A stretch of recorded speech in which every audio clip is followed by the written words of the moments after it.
Why does going gluten-free often make you fat or gain a lot of weight? These are the kinds of conversations I've talked about in my Wheat Belly book series, and I've expanded even further in my new book, Undoctored, Why Healthcare Has Failed You and How You Can Become Smarter Than Your Doctor. And I mean that, by the way. I really mean you can do a better job at health than your doctor can, because the doctor's too focused on dispensing drugs, prescription drugs, and hospital procedures, and has lost sight of the fact that health was never about those kinds of things. Health was about being healthy and trying to do so naturally by drawing on all the tools we have available. Well, you know what? If the doctor's not going to do it, we are going to do it. So we take on all the jobs that the doctor has not been doing and doesn't want to do. With gluten-free foods, you can gain a lot of weight. This is why I tell people do not eat foods labeled gluten-free if they're made with one or more of 4 common ingredients. So in an effort to recreate the taste and texture of wheat and gluten-containing foods, food manufacturers will use cornstarch, rice flour, tapioca starch, or potato flour in place of the wheat and gluten. So those of you who are familiar with my Wheat Belly message already know that wheat raises blood sugar higher than nearly all other foods, including table sugar. So 2 slices of whole wheat bread raises blood sugar higher than 6 teaspoons of table sugar. What foods? What are those few foods that raise blood sugar even higher than wheat? Cornstarch, rice flour, tapioca starch, and potato flour. It's almost like a cruel joke, isn't it?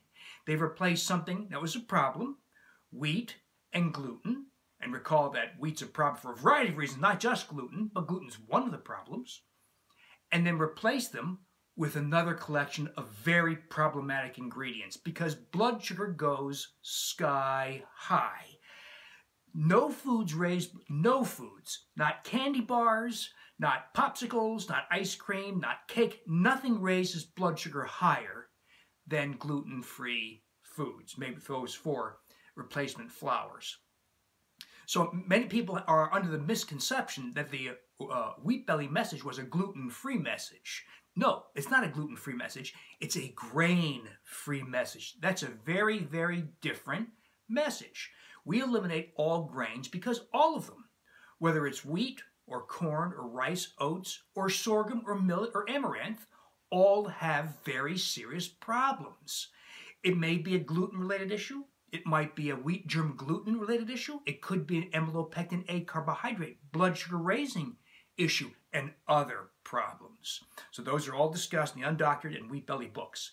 But recognize that eating gluten-free foods made with cornstarch, rice flour, tapioca starch, potato flour, which means 99% of all gluten-free foods, is awful. It makes you gain weight and visceral fat, inflammatory fat, raises blood sugar sky high enough to cause insulin resistance and add to diabetes and add to conditions like cataracts and hypertension and heart disease and cancer and dementia. So eating those gluten-free replacement foods is not even close to being healthy. They are awful. They are very destructive for health.